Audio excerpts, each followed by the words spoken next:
A week ago, I made a post on my community tab asking for Dandy's World hot takes.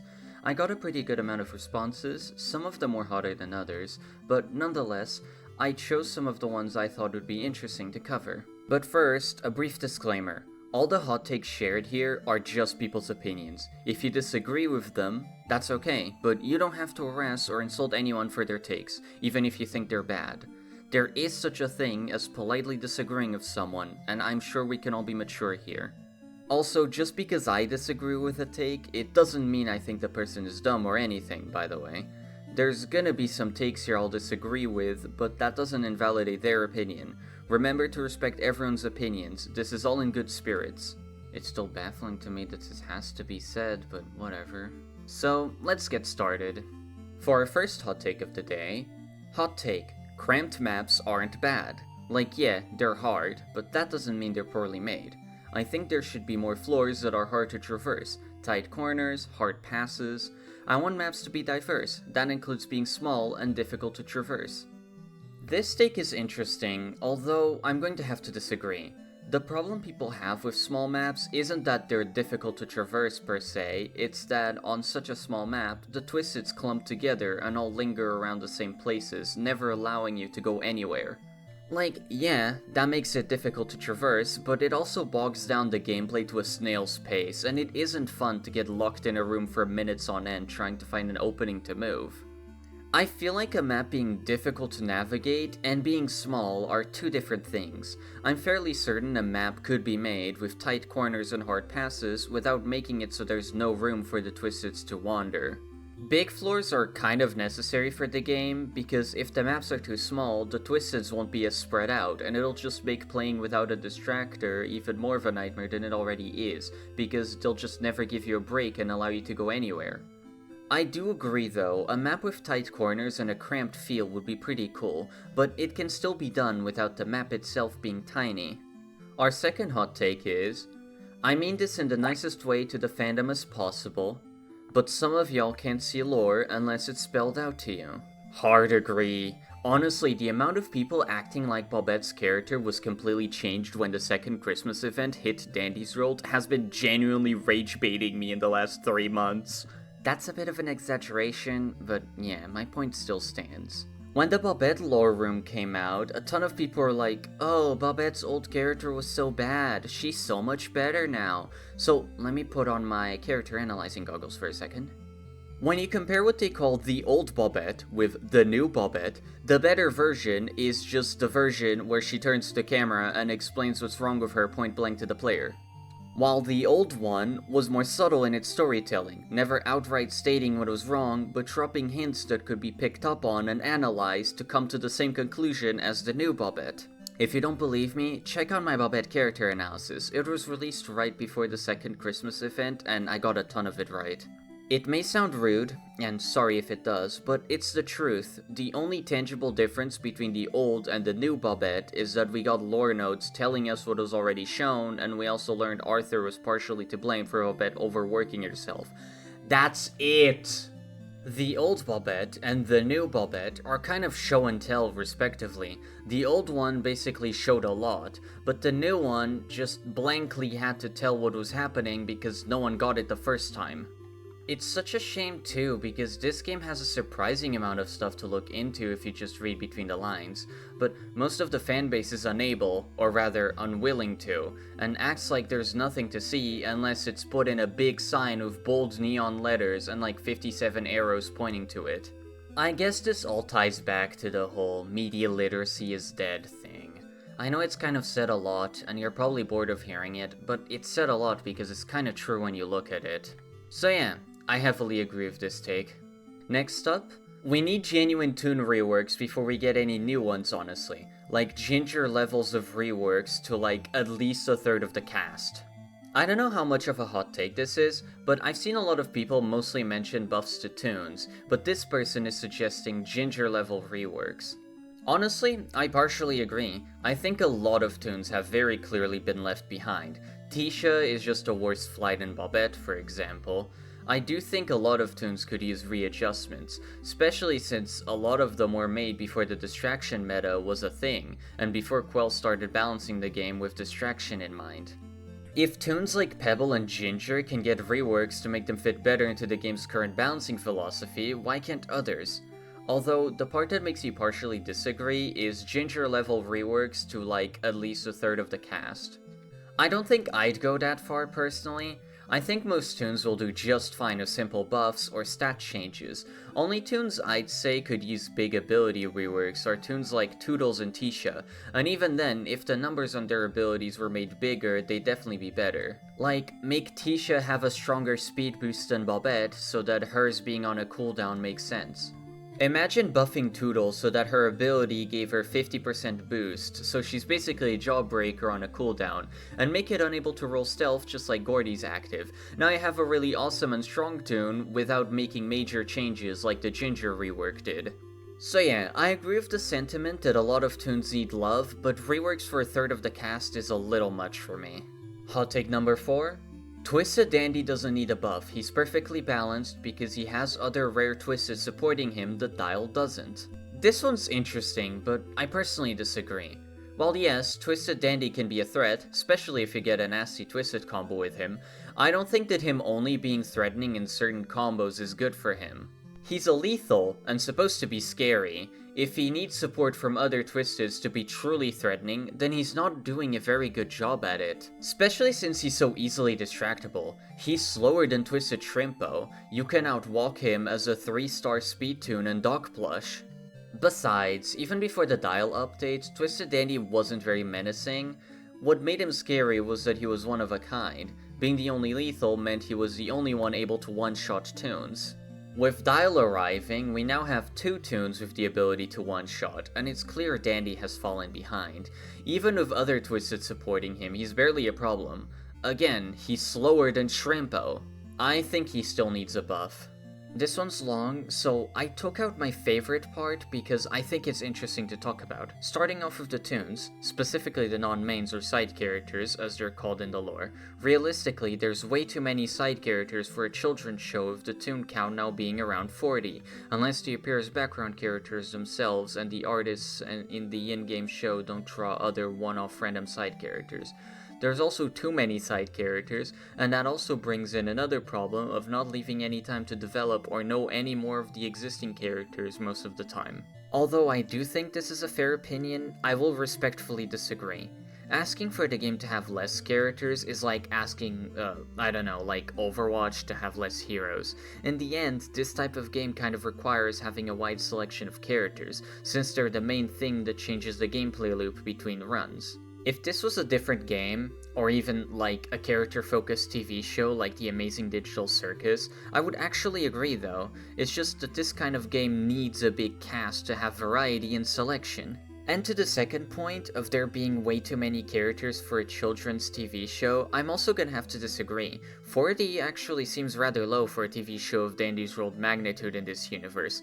The show had 4 confirmed seasons before its cancellation, and the tunes were the main draw, the thing that attracted people to Gardenview. I always like to draw the comparison between My Little Pony Friendship is Magic and Dandy's World the show.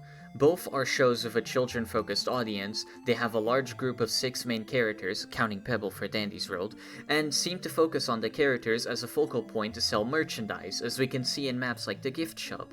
In My Little Pony, they're always introducing new characters and set pieces so they can sell new toy sets of them. So in-universe, it makes sense for Dandy's World to have as many characters as it does, since the tunes themselves and the merch surrounding them is the big draw of Gardenview. In its 9 seasons, My Little Pony Gen 4 had like 230 total characters, and I know it had way more seasons, but if we count the average amount of characters per season the show had, in 4 seasons we get like 102, so Dandy's World still has a long way to go before it matches similar shows. I tried seeing how many characters it had up to season 4, but all the character lists included the whole series, and I couldn't find one from season 4. I also haven't watched the show, so I can't really do that list myself unless I do. So, do correct me if the character amount is wrong.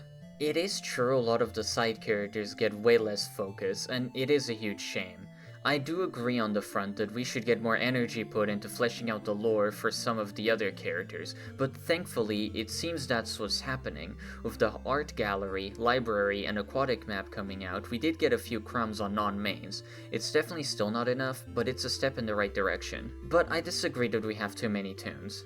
This is another long one, but I want to focus on the last take in this comment specifically. There should not be a summer event this year. It'll only take away time from the devs to make meaningful changes to the game, especially since a summer event would most likely play out how the rest of them did, and many players are burnt out on that grind. Also, with a summer event, that'll bring the game to a total of 8 months of the year spent focusing on events, 1 month of prep, plus the month of the event, since it seems like they'll be adding new limited content to the events each time they roll around. Honestly, I agree. I don't think we need any more events, like, at all. I see so many people be vocal about how much they want a summer event, but I'm like, why? Aren't you all burnt out on the event formula? I personally am, and I'm so glad I have all the event tunes, so I won't have to farm them again when Easter comes back later this month. 12 event tunes is already plenty. And if we were to get a 4th event, since events last about a month, a third of the year would be taken up by events, and that'd be super annoying. Don't get me wrong, I love events, but I still want regular updates too, and I'd rather us have more room for regular updates than events. I think 3 events is a perfect amount. It's not too suffocating, and there's still room to work with on other stuff, and the events are a nice change of pace every once in a while. If we do get more events, I'd rather them be small ones, like getting summer-themed skins in Dial Shop, and maybe one new tune that stays year-round. A small advent calendar of Icor or something would also be pretty neat. But a fully fledged 4 new tunes, new floor event, loads of themed skins, new currency event? No, I don't think we need more of those. Our 7th hot take is, Dandy Shop needs an overhaul. I never see this mentioned in any Fixing Dandy's World videos. Unless you have a tape user on your team, this is the only thing you'll need tapes for, and maybe preventing Twisted Dandy, but that even comes up to pure luck. Their comment goes on to share their rework. I won't read the suggested rework since this video is more about hot takes than reworks, but feel free to pause and read what they have written, it's pretty cool. Honestly, this take feels hot, not because I think it'd be controversial, but because you're right, no one talks about this. But I agree, Dandy Shop right now is kind of uninteresting. I think it's a good base for something cool, but it definitely needs some work. Right now it's kind of bare bones, and all the items are so cheap, so Twisted Dandy spawning is never a danger. You're forced to go against style at a certain point, but not Dandy? That feels wrong. So yeah, I agree, it wouldn't hurt to give Dandy Shop a little spruce up. Next up, the only good run you can do is a solo run. Both Publics and Discord runs suck. I think I get the sentiment, and I partially agree. Matchmaking runs can be a nightmare, and Discord runs are often super annoying because most people put insane floor requirements on them. But I do think personally that playing Dandy's World solo is kinda boring. I think the best way to play is with friends, not matchmaking, not solo, but people you know. You get all the benefits of playing Discord runs without the ridiculous floor requirements. I get not everyone has a lot of people to play with, but even just duo runs are way more fun than solos for me, although this is all my opinion of course. Next up, it kind of annoys me how for a lot of tunes their stats spread doesn't really match their character. Take Gordy for example. What lore reason is there for a small child to know how to perfectly operate this decently complex machine, based on the need for a manual for it? It just doesn't really make sense to me.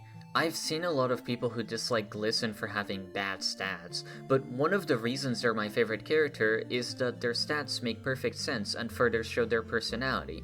He is a perfectionist and wants to be seen in a good light, so he's really good at machines, but has a low margin of error with the small skill checks.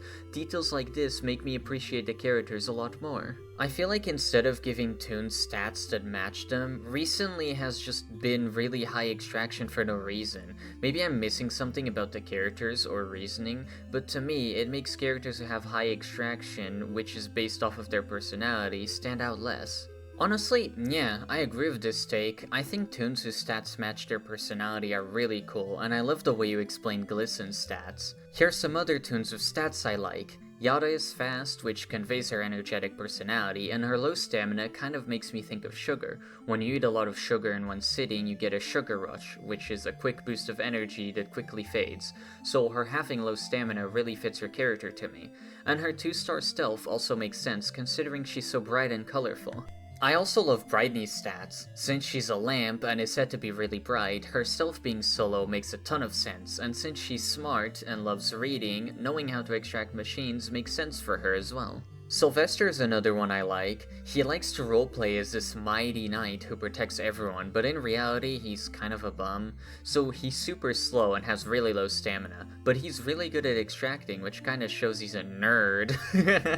Toons like these are really nice to me, and I wish all the toons were like that, but not all of them are, like the original comment said. Like Gordy, for example, which the original comment mentioned. It isn't even just his extraction, he's fast, which makes sense for an energetic kid. But why is his stamina so low? He's a kid who I assume plays a lot. Why is his stealth so low? He's just an orange child. I know he mentions having a light in his head, but he doesn't even glow. Other toons who have higher stealth than him are way more noticeable than him. Then all his stars go into extraction, and like, why does Gordy specifically know all this? He's supposed to be the Halloween main, but a lot of horror monsters lurk in the shadows, and the Gordy posters definitely wanted to play up the fact that Gordy was unintentionally scary. Gordy is quite literally just a min-maxed character, honestly, so his stats are less his own, and more I think the devs thought it'd be cool to give him such min-max stats. So yeah, I agree massively, toons should have stats that fit them more often. For our next hot take, highest floor doesn't always equal skill. I think floor survived and general progress also contributes to skill level. Honestly, yeah, it doesn't equal skill. Highest floor more so equals how much time do I have to sit here and play. Literally anyone can make it to floor 100 with these 3 things. A good set of distractors carrying them, ample amount of time to play, and a head on their shoulders.